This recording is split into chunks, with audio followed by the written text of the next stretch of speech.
آپ کس بیس پہ یہ دعویٰ کرتے ہیں کہ نظریہ پاکستان کی جو بنیاد ہے وہ نظریہ اسلام ہے اور اسے ایک اسلامی ریاست ہونا چاہیے؟ جلال پادشاہی ہو کہ جمہوری تماشا ہو، جدا ہو دین سیاست سے تو رہ جاتی ہے چنگیزی۔ سیکولر جو طبقہ ہے وہ یہ بھی بات کرتا ہے کہ بانی پاکستان نے جو اپنا 11 اگست 1947 میں خطاب کیا تھا تو اس کے اندر تو یہ بات کہی تھی کہ ہم سب آزاد ہیں۔ پاکستان جس ناج پر پہنچ چکا ہے اس کا ذمہ دار مذہبی طبقہ ہے۔ سوال یہ پیدا ہوتا ہے کہ کیوں؟ مذہبی طبقے کو موقع دے دیا جاتا ہے تو وہ کون سا اسلام ہوگا؟ شیعہ کا اسلام ہوگا، سنیوں کا اسلام ہوگا، دیوبندیوں کا، حنفیوں کا اسلام ہوگا، یا سلفیوں کا، وہابیوں کا اسلام ہوگا؟ یہاں جمہوریت کو بھی آزمایا گیا، یہاں اشتراکیت کو بھی آزمایا گیا، یہاں موقع بموقع آمریت بھی اپنے پنجے گاڑتی رہی ہے۔ آج کا جو پاکستان ہے وہ کیسا ہونا چاہیے جس پر تمام پارٹیوں اور جماعتوں کا اتفاق ہو؟ بعض علماء کرام تقسیم ہند کے اس فارمولے سے سیاسی طور پر اختلاف رکھتے تھے اور ان حالات میں ان کا نقطہ نظر بھی بہرحال وزن رکھتا تھا۔ ان کا مقصد جو تھا بانی پاکستان کا سیکولر اسٹیٹ قائم کرنا تھا، نہ کہ اسلامک اسٹیٹ۔ ہر قسم کا موسم ہے، قدرتی وسائل، معدنی وسائل سے مالا مال ملک ہے۔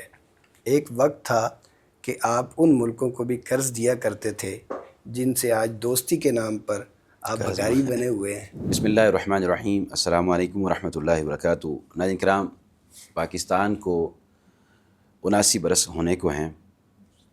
پاکستان کا قیام اور اس کے اندر جو نفاذ اسلام کی بات کی جاتی ہے، اس حوالے سے ہم اپنے معزز مہمان سے رہنمائی حاصل کریں گے کہ جو سیکولر طبقہ اعتراض کرتا ہے کہ پاکستان ایک سیکولر اسٹیٹ بننی تھی اور بانی پاکستان کا بھی یہی مقصد تھا اس کو سیکولر اسٹیٹ بنانا، ہم یہ جانیں گے کہ ان کے جو اعتراضات ہیں کہ پاکستان کا جب قیام ہونا تھا اس کے اندر مذہبی طبقہ اس کے مخالف بھی تھا تو وہ کیوں تھا، اس طرح سے جو اس سے متعلقہ سوالات ہیں وہ بھی ہم جانیں گے۔ پاکستان کے اندر کون سی شریعت نافذ کی جائے گی؟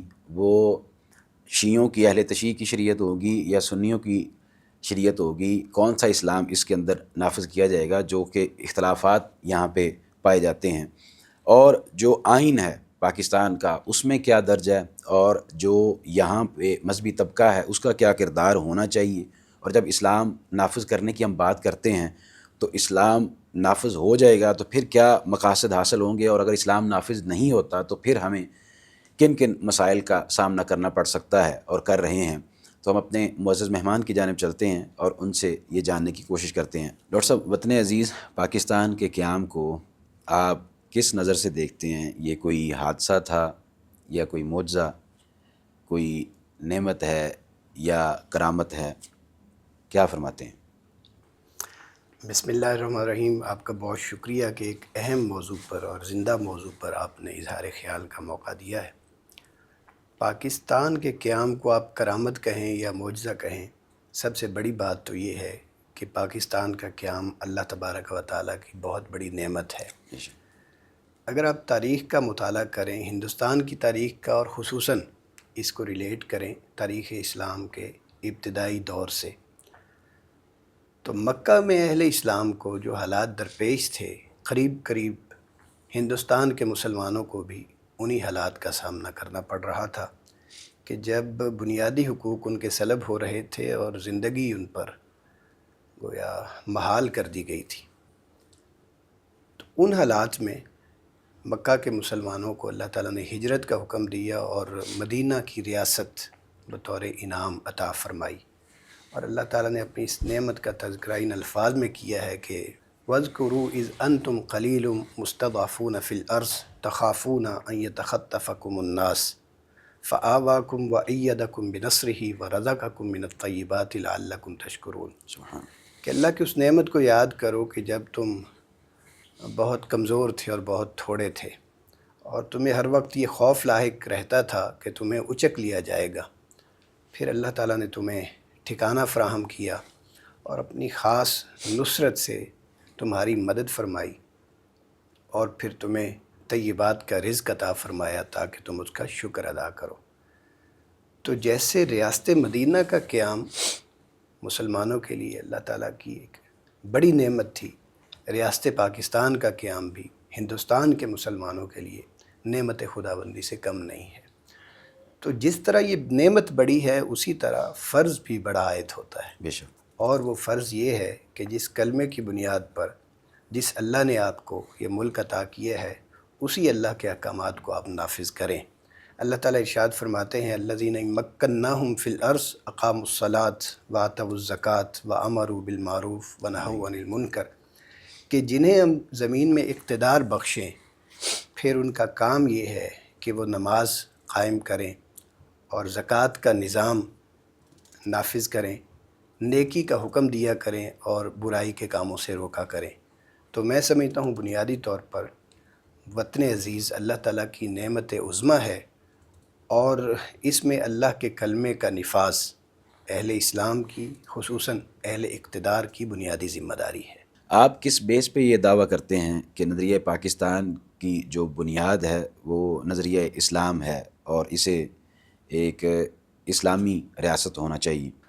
دیکھیے، بندہ مومن بنیادی طور پر اللہ کے احکامات کا مکلف ہے، ان پر عمل کرنے کا پابند ہے۔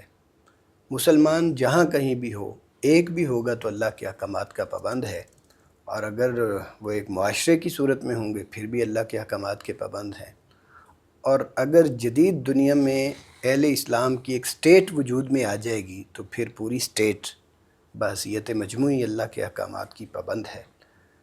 تو جب آپ تحریک پاکستان کے جلسے اور جلوس دیکھتے ہیں تو اس میں آپ کو ایک ہی نعرہ نظر آتا ہے، پاکستان کا مطلب کیا؟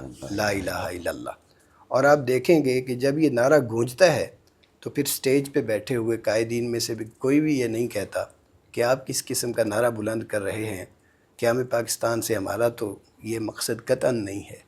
اور پھر جنہیں آپ مصور پاکستان اور مفکر پاکستان کہتے ہیں، ان کے نزدیک دین اور مذہب اور ریاست اور سیاست کا تعلق کیا ہے؟ بڑا زبردست شعر ہے، حضرت علامہ اقبال فرماتے ہیں جلال پادشاہی ہو کہ جمہوری تماشا ہو، جدا ہو دین سیاست سے تو رہ جاتی ہے چنگیزی۔ یہ تو حضرت اقبال کا تصور ہے۔ خود بانی پاکستان قائد اعظم محمد علی جناح نے مختلف مواقع پر اپنی تقریروں میں بھی اور اپنے انٹرویوز میں بھی اس بات کا بارہا اظہار کیا ہے کہ پاکستان وہ کیوں حاصل کر رہے ہیں اور پاکستان کا نظام کیا ہوگا۔ ایک موقع پر آپ نے ارشاد فرمایا کہ میرے نزدیک اسلام میں مذہب اور سیاست دو الگ الگ چیزیں نہیں ہیں، بلکہ اسلام میں سیاست مذہب کے تابع ہے۔ بالکل۔ اور ایک انٹرویو میں آپ فرماتے ہیں کہ مجھ سے لوگ یہ سوال کرتے ہیں کہ پاکستان کا طرز حکومت کیا ہوگا، پاکستان کا آئین کیا ہوگا، تو میں انہیں یہ جواب دیتا ہوں کہ میں کون ہوتا ہوں پاکستان کا طرز حکومت طے کرنے والا؟ پاکستان کا نظام، پاکستان کا قانون، اس کا طرز حکومت آج سے 1300 سال پہلے قرآن کی صورت میں طے کر دیا گیا ہے، اور قرآن قیامت تک موجود رہے گا اور ہم اس سے رہنمائی لیتے رہیں گے۔ اب آپ اندازہ کریں کہ عوام میں جو رائے عامہ تھی قیام پاکستان کی اور جو منزل ان کے سامنے تھی نعروں کی شکل میں، جوش و جذبے کی شکل میں، وہ کیا تھی؟ مصور پاکستان اسلام کو اور سیاست کو کس نقطۂ نظر سے دیکھتے تھے، اور خود بانی پاکستان کا اسلام کے بارے میں کیا موقف تھا؟ تو ان تمام حقائق کو اگر سامنے رکھیں تو ہم یہ کہنے میں حق بجانب ہیں کہ پاکستان کے قیام کا بنیادی مقصد نفاذ اسلام تھا، اور نظریہ اسلام ہی دراصل نظریہ پاکستان ہے۔ لیکن جو بات آپ بیان کر رہے ہیں اس کے برعکس اگر دیکھا جائے تو سیکولر جو طبقہ ہے وہ یہ بھی بات کرتا ہے کہ بانی پاکستان نے جو اپنا 11 اگست 1947 میں خطاب کیا تھا تو اس کے اندر تو یہ بات کہی تھی کہ ہم سب آزاد ہیں۔ تو اس سے تو وہ یہ سیکولر طبقہ جو ہے بات نکالتے ہیں کہ وہ ان کا مقصد جو تھا بانی پاکستان کا سیکولر اسٹیٹ قائم کرنا تھا، نہ کہ اسلامک اسٹیٹ۔ آپ اگر اس کتاب کو سماعت کریں یا اس کا مطالعہ کریں تو اس میں حضرت قائد اعظم کیا فرماتے ہیں؟ حضرت فرماتے ہیں کہ پاکستان میں آپ سب آزاد ہوں گے، آپ گرجا گھروں میں جانا چاہیں، آپ مسجدوں میں جانا چاہیں، آپ مندروں میں جانا چاہیں، آپ آزاد ہوں گے۔ تو اس کوٹیشن میں بانی پاکستان اس بات کا اظہار فرما رہے ہیں کہ پاکستان میں اقلیتوں کو مذہبی حقوق حاصل ہوں گے اور انہیں مذہبی آزادی کی ضمانت دی جائے گی۔ صحیح۔ اس تقریر میں کہیں بھی قائد اعظم یہ نہیں فرما رہے کہ پاکستان ایک سیکولر اسٹیٹ ہوگا۔ تو جب آپ ان اقتباسات کا یا ان الفاظ کا مطالعہ کریں اور جو اسلام کا ایک ریاستی تصور ہے اس میں غیر مسلموں کو جو حقوق حاصل ہوتے ہیں ان کو دیکھیں تو یہ عین اسلام کے مطابق بات ہے۔ سیکولر اسٹیٹ کی کیا ہے، اسلامک اسٹیٹ بھی یہی کہتا ہے تمام غیر مسلموں کو بنیادی انسانی حقوق، قانونی حقوق، مذہبی حقوق دیتا ہے، مذہب پر عمل کی آزادی فراہم کرتا ہے۔ آپ میثاق مدینہ کا مطالعہ کر لکھیں، آپ ریاست مدینہ میں دیکھیں کہ رسول اللہ صلی اللہ علیہ وسلم کے زمانہ مبارک میں مدینہ میں جو غیر مسلم رہتے تھے ان کو کون کون سے حقوق حاصل تھے۔ تو اس بنیاد پر میرا تو یہ خیال ہے کہ ہمیں یہ کہنا چاہیے کہ قائد اعظم بالکل صحیح تصور پیش کر رہے ہیں کہ ایک اسلامی ریاست میں غیر مسلموں کو یہ حقوق حاصل ہوتے ہیں، اور پاکستان بھی چونکہ اسلامی ریاست ہے لہٰذا یہاں بھی غیر مسلم اقلیتوں کو اپنے آپ کو غیر محفوظ تصور نہیں کرنا چاہیے۔ وہ محفوظ ہوں گے، وہ مامون ہوں گے، اور ان کے حقوق کی ضمانت ہم دیتے ہیں۔ ڈاکٹر صاحب، کہا جاتا ہے کہ تقسیم ہند سے قبل علماء اور مذہبی جماعتیں جو ہیں وہ پاکستان کے قیام کے خلاف تھیں، تو پھر آج کس منہ سے وہ کہتے ہیں کہ پاکستان کے اندر اسلامی نفاذ ہونا چاہیے؟ تاریخی حقائق کو بڑا مسخ کر کے پیش کیا جاتا ہے۔ سب سے پہلی بات یہ ذہن میں رکھنی چاہیے کہ کچھ علماء جن کا تاریخ میں ذکر آتا ہے وہ جو قیام پاکستان کے خلاف تھے، قیام پاکستان کے خلاف ہوں گے لیکن نفاذ اسلام کے ان میں سے کوئی بھی خلاف نہیں تھا۔ صحیح بات۔ یعنی اگر وطن ہوگا تو اس میں اسلام کا نفاذ ہونا چاہیے، کوئی بھی عالم اس کے خلاف نہیں تھا۔ دوسری بات یہ ہے کہ جن علماء کا نام لیا جاتا ہے وہ قیام پاکستان کے خلاف نہیں تھے۔ آپ یوں سمجھیے کہ ایک نقطہ نظر تھا مسلم لیگ کا اور ایک نقطہ نظر باقی علماء کا بھی تھا۔ تو تقسیم ہند کا جو ایک فارمولہ مسلم لیگ نے پیش کیا تھا، بعض علماء کرام تقسیم ہند کے اس فارمولے سے سیاسی طور پر اختلاف رکھتے تھے، صحیح، اور ان حالات میں ان کا نقطہ نظر بھی بہرحال وزن رکھتا تھا کہ ہم نے بر صغیر میں 1000 سال تک حکومت کی ہے، اب چند سالوں کا ظلم اور جبر اس کی بنیاد پر ہم چھوٹا سا خطہ لینے پر آمادہ ہو جائیں، یہ کوئی مناسب فیصلہ نہیں ہے۔ تھوڑی جد و جہد کرنے کی ضرورت ہے۔ انگریز جا رہا ہے، اس کے بعد ہم ہندوؤں سے نپٹ لیں گے اور یہ پورے کا پورا جو خطہ ہے اس پر انشاءاللہ ہماری حکومت ہوگی، ہمارا قبضہ ہوگا، اسلام ہوگا۔ اور ایک اور اہم بات اس سلسلے میں یہ ذہن میں رکھنی چاہیے کہ تمام علماء کرام مسلم لیگ کے نقطہ نظر کے خلاف نہیں تھے۔ بڑے بڑے معتبر اکابرین کا نام آتا ہے کہ جو مسلم لیگ کے سپورٹر تھے، نہ صرف سپورٹر تھے بلکہ آدھا عہدیدار بھی تھے۔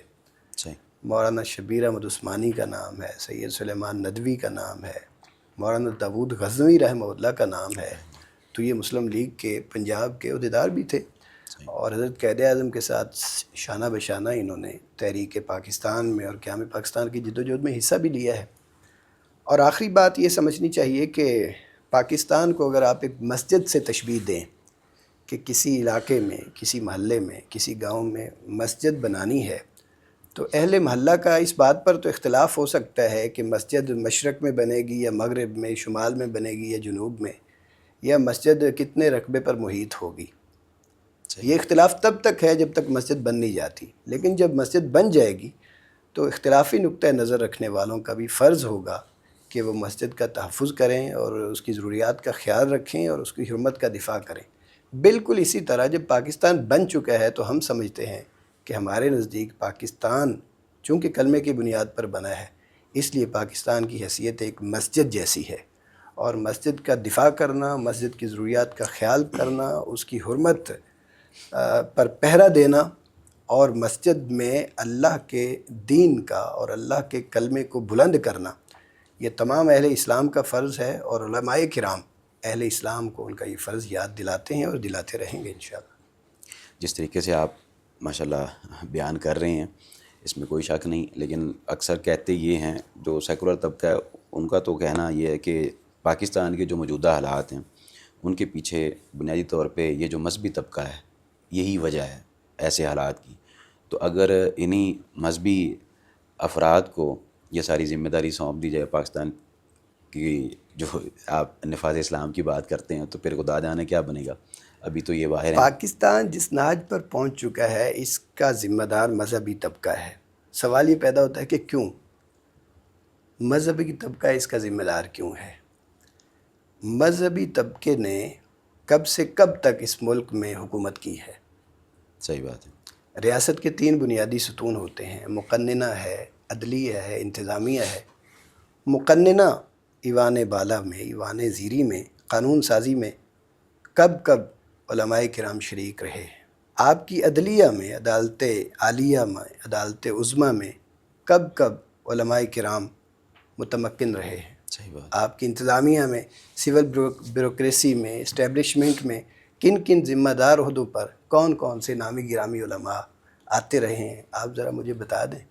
علماء کرام کو ذمہ داری کے کٹہرے میں آپ تب لائیں جب انہیں کوئی آپ نے عہدہ دیا ہو، انہیں کوئی اختیار دیا ہو، انہیں کوئی اقتدار دیا ہو، اور وہ اس میں ناکام ہوئے ہوں، تو پھر آپ انہیں بالکل ان سے جواب دہی باز پرس کریں اور جواب لیں۔ لیکن جب انہیں کوئی موقع ہی نہیں دیا گیا بجٹ بنانے میں، قرضہ لینے میں، سہولتیں دینے میں اور بندر بانٹ میں وہ کہیں بھی موجود نہیں ہے، تو پھر اس کے ذمہ دار وہ کیوں کر ہو سکتے ہیں؟ اس ملک کو، آپ اسے بدقسمتی کہیے، اس ملک کو مختلف نظاموں کی تجربہ گاہ بنایا گیا ہے۔ صحیح بات ہے۔ یہاں جمہوریت کو بھی آزمایا گیا، یہاں اشتراکیت کو بھی آزمایا گیا، یہاں موقع بموقع آمریت بھی اپنے پنجے گاڑتی رہی ہے۔ تو اس کے ذمہ دار تو یہ سارے نظام اور ان نظاموں کے پشتیبان ہوں گے نا، صحیح بات۔ ان سے جواب طلب کرنا چاہیے۔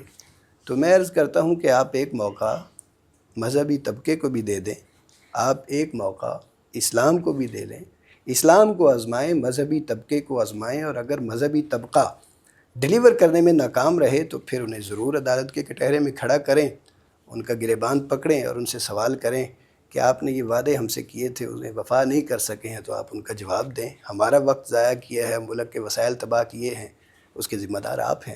جب یہ موقع ہی آپ نے نہیں دیا، جب اسلام کو آپ نے آزمایا ہی نہیں ہے، تو علماء کرام اس کے ذمہ دار کیوں ہوں گے اور مذہبی طبقہ اس کا جواب دہ کیوں ہوگا؟ اصل بات یہ ہے کہ جب موقع کی بات آپ کر رہے ہیں، اگر بالفرض موقع دے دیتے ہیں، تو موقع دینے کے بعد جو پاکستان کے اندر شریعت نافذ ہوگی، اسلام نافذ ہوگا، وہ کون سا ہوگا؟ یہ بھی سیکولر طبقہ اب اعتراض کرتا ہے۔ دیکھیں جی، یہ کسی ایک پلیٹ فارم پہ مطلب جو مختلف مکاتب فکر کے لوگ ہیں اکٹھے ہوتے ہیں تو یہ متفق نہیں ہوتے۔ تو جو یہاں پہ آپ نے اسلام نافذ کرنا ہے پاکستان کے اندر، اگر مذہبی طبقے کو موقع دے دیا جاتا ہے تو وہ کون سا اسلام ہوگا؟ شیعہ کا اسلام ہوگا، سنیوں کا اسلام ہوگا، دیوبندیوں کا، حنفیوں کا اسلام ہوگا، یا سلفیوں کا، وہابیوں کا اسلام ہوگا؟ جن بھی طبقات کے آپ نے نام لیے ہیں، یہ دور فتن کی پیداوار ہیں۔ معذرت کے ساتھ لوگوں کو میری بات بری لگے گی، یہ بعد کی پیداوار ہیں، بعد کی ایجاد ہیں، دور فتن کی پیداوار ہیں مختلف فرقے، کچھ اجتہادی، کچھ اختلافی، اور کچھ میں فرقہ وارانہ تعصب بھی آیا ہے۔ لیکن ہم جب اسلام کی بات کرتے ہیں تو اسلام شیعہ کا تو نام نہیں ہے، وہابیزم کا نام بھی نہیں ہے، بریلویہ کا نام بھی نہیں ہے، دیوبندیہ کا نام بھی نہیں ہے۔ اسلام تو کتاب و سنت کا نام ہے۔ سبحان۔ اسلام تو اس دین کا نام ہے جسے اللہ تعالیٰ نے وحی کی صورت میں محمد رسول اللہ صلی اللہ علیہ وسلم پر نازل کیا تھا، اور اسلام آپ کی حیات طیبہ ہی میں مکمل ہو گیا تھا۔ تو جب ہم یہ بات کرتے ہیں کہ ملک میں نظام اسلام کا نفاذ ہونا چاہیے، تو اس سے مراد وہ اسلام ہوتا ہے جسے محمد رسول اللہ نے نافذ کیا تھا۔ اس سے مراد وہ اسلام ہوتا ہے جسے خلفائے راشدین نے، حضرات ابو بکر و عمر نے، عثمان و علی نے نافذ کیا تھا، جس میں کسی کا کوئی اختلاف نہیں ہے۔ تو آپ دور فتن کی ایجادات اور پیداوار کا نام لے کر نفاذ اسلام سے فرار اختیار کرنے کی کوشش کریں تو یہ کوشش ناکام ہوگی۔ اور دوسری بات یہ ہے کہ اگر ہم ان فرقوں کی بھی بات کر لیں تو آج سے ٹھیک 75 سال قبل مختلف مکاتب فکر کے 31 معتبر علماء کرام نے 22 متفقہ نکات پیش کیے تھے اور منظور کیے تھے، اور وہ بنیادی طور پر اساس ہیں ہمارے اس ملک میں نفاذ اسلام کے لیے۔ تو ان کو ذرا کھول کے دیکھ لیں، اس پر کسی کا کوئی اختلاف نہیں ہے، انہی کو سامنے رکھ کے آپ ملک میں اسلام نافذ کر لیں۔ اور ابھی حالیہ تاریخ میں اگر آپ نے اس کا مظاہرہ دیکھنا ہے تو ملی یکجہتی کونسل پاکستان ہے، غالباً 1995 میں اس کا قیام عمل میں آیا۔ قاضی حسین احمد رحمہ اللہ اور مولانا احمد شاہ نورانی اور تمام مکاتب فکر کے جید علماء نے یہ ایک متحدہ فورم تشکیل دیا تھا، اور اس کا بنیادی مقصد ہی یہ تھا کہ مسلکی ہم آہنگی ہونی چاہیے، اس کو فروغ دینا ہے، اور مذہبی رواداری کو فروغ دینا ہے، اور فرقہ وارانہ کشیدگی کو کم سے کم کرنا ہے۔ تو علماء کرام کے 22 نکات کو بھی سامنے رکھ لیں، ملی یکجہتی کونسل کی سفارشات کو اور اس کی جد و جہد کو بھی سامنے رکھ لیں، تو میرا خیال ہے کہ یہ سوال یہ بچگانہ سوال محسوس ہوتا ہے، اور اس میں کوئی حقیقت نہیں ہے۔ چلیں تاریخی اور اختلافی باتیں چھوڑیے، آج کا جو پاکستان ہے وہ کیسا ہونا چاہیے کہ جس پر تمام پارٹیوں اور جماعتوں کا اتفاق ہو؟ کیا سمجھتے ہیں آپ؟ دیکھیے، آپ کہتے ہیں کہ یہ باتیں تاریخی ہیں۔ تاریخ، کوئی بھی قوم اپنی تاریخ سے جب کٹ جاتی ہے تو اس کا وجود، اس کا تشخص ختم ہو جاتا ہے، اور آپ کہتے ہیں کہ یہ چیزیں اختلافی ہیں۔ ہم سمجھتے ہیں کوئی اختلافی نہیں ہے، انہیں اختلافی بنا دیا گیا۔ بہرحال اگر آپ کا اصرار ہے کہ ہم کوئی جدید دور کی کوئی متفقہ چیز پیش کریں، تو پاکستان کا آئین موجود ہے، یہ ایک عمرانی معاہدہ ہے۔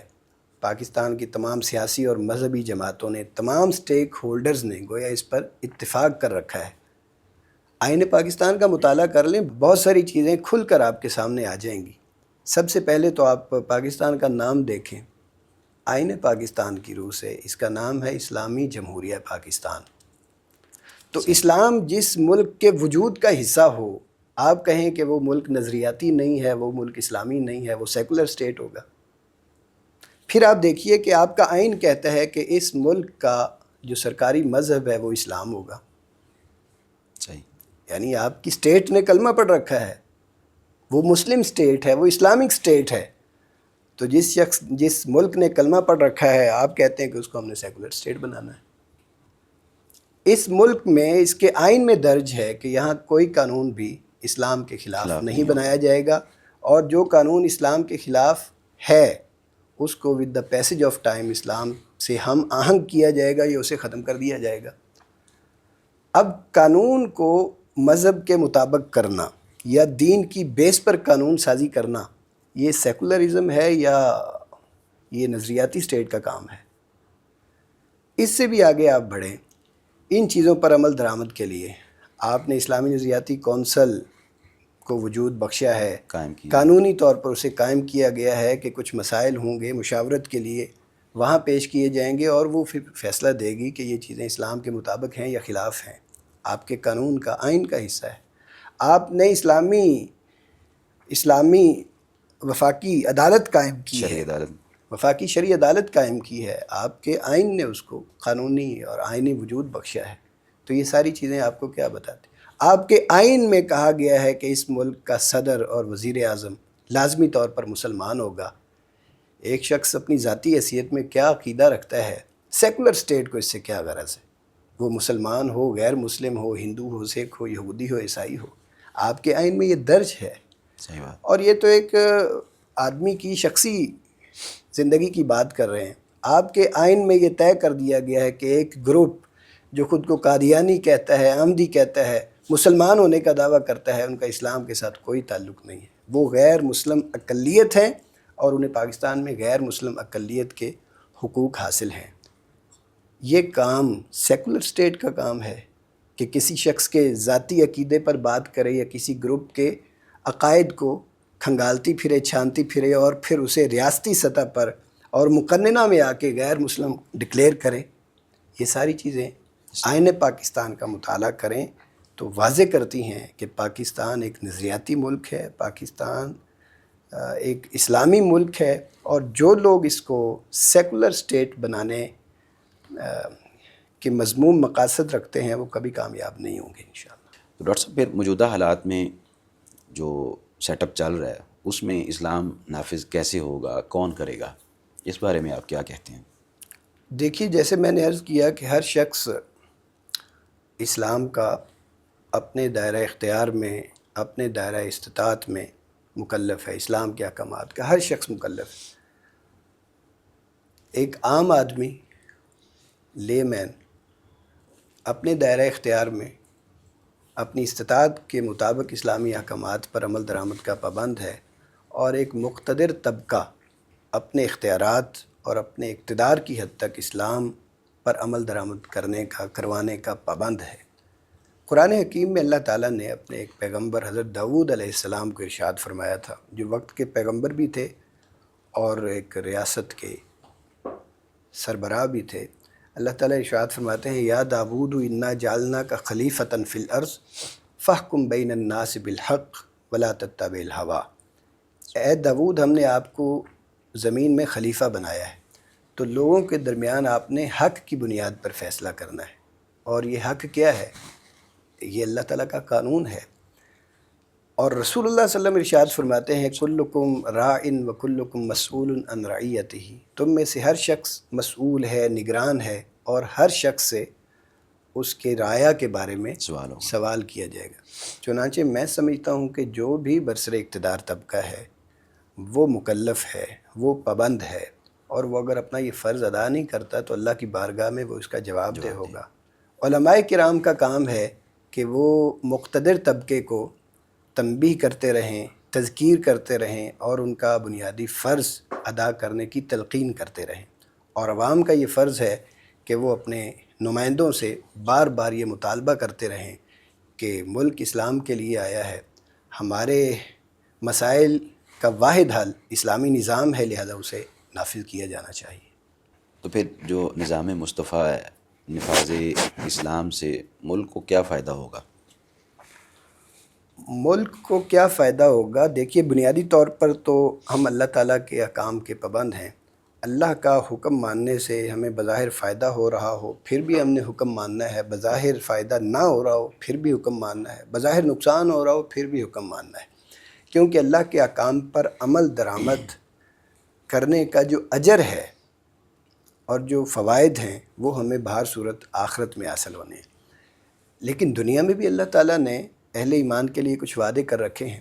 اگر آپ پاکستان کے ٹاپ 2 مسائل کی بات کریں تو اس میں فرسٹ آف آل غربت اور افلاس ہے، اور دوسرا بد امنی اور دہشت گردی ہے۔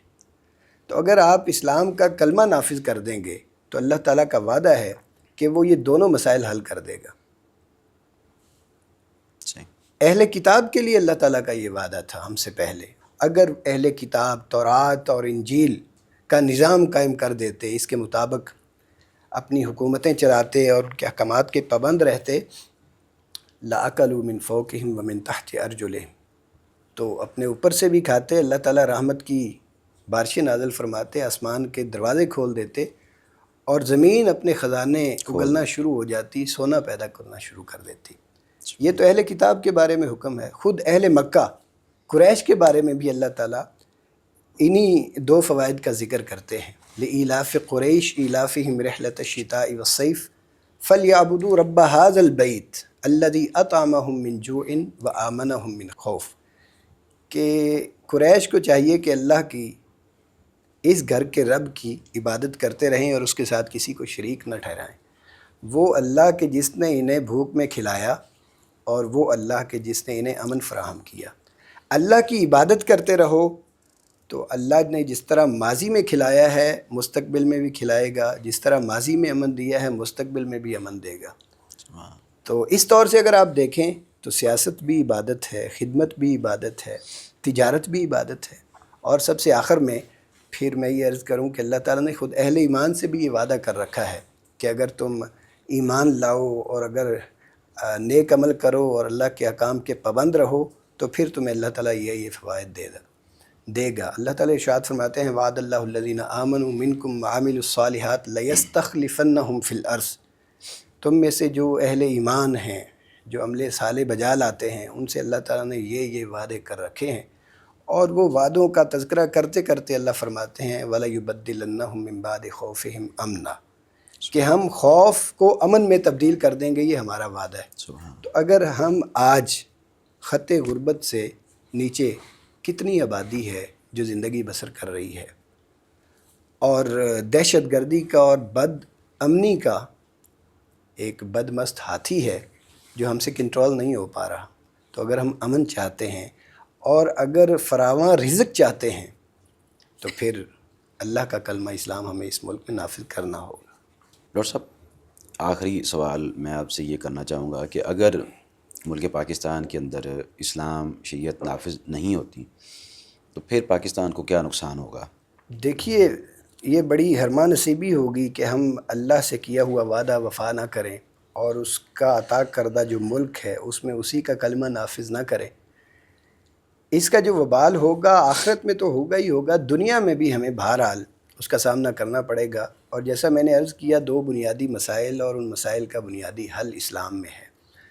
تو اگر ہم اسلام نافذ نہیں کرتے تو پھر وہ مسائل اور بڑھ کر ہمارے سامنے آئیں گے اور ہم کہیں اور اس کا حل تلاش کرتے پھر رہے ہوں گے، لیکن وہ حل نہیں ہوگا۔ قرآن حکیم میں اللہ تعالیٰ نے ایک شہر کا ذکر کیا ہے کہ اللہ تعالیٰ وہ بڑا پرامن شہر تھا، بڑا مطمئن تھا، اللہ تعالیٰ نے اس کو بہت سی نعمتیں عطا فرما رکھی تھیں، لیکن اس نے اللہ کی ناشکری کی تو وہ سب کچھ ان سے چھن گیا۔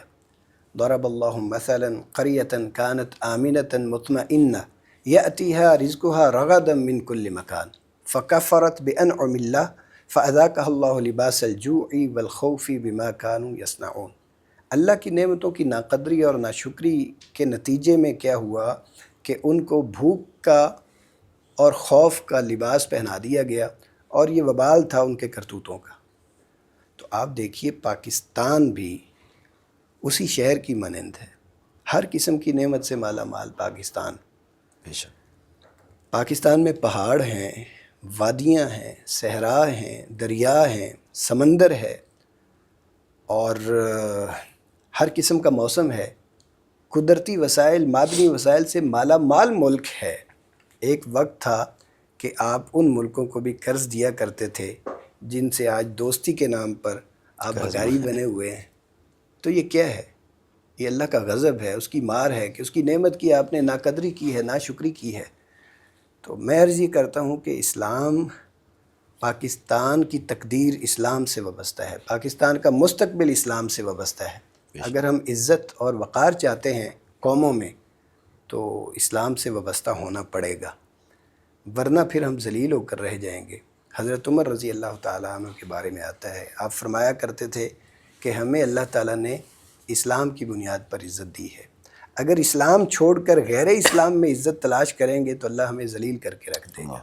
تو یہی میرا میسج ہے حکام بالا کو، یہی ہماری تلقین اور تنبیہ ہے کہ خدا را اس ملک پر رحم کریں، اس ملک کے عوام پر رحم کریں۔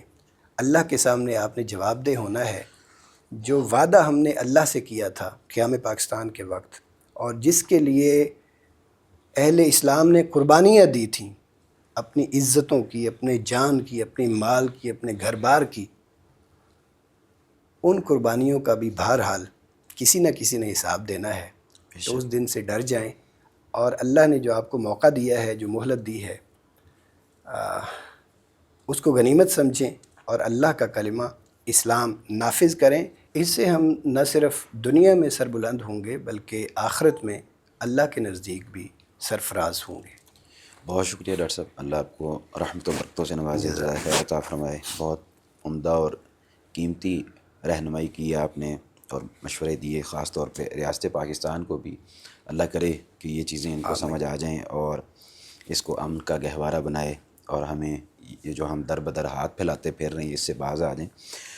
ناظرین کرام، یہ تھا ہمارا آج کا پروگرام، جس کے اندر آپ نے جانا کہ قیام پاکستان کا مقصد کیا تھا تاریخی طور پر، اور اس کے اندر جو بیان کی جاتی ہیں یہ باتیں کہ یہ تو سیکولر اسٹیٹ بنانے کے لیے قیام تھا، کس قدر کھوکھلی اور بے بنیاد ہیں۔ جب ساری چیزیں آئین کے اندر واضح ہیں، اس کے باوجود اس طرح کی باتیں کرنا، یہ ان لوگوں کا ایک خمار ہے اس طریقے سے کہ وہ عوام کو گمراہ کرنے کی کوشش کرتے ہیں، اور مختلف NGOs کے ذریعے وہ ہمارے نوجوان نسل کو گمراہ کرتے ہیں۔ اس حوالے سے اگر آپ کا کسی بھی قسم کا سوال ہو تو وہ ہمیں ضرور کیجیے گا، انشاءاللہ ہم حاضر ہوتے رہیں گے۔ تب تک کے لیے اللہ نگہبان۔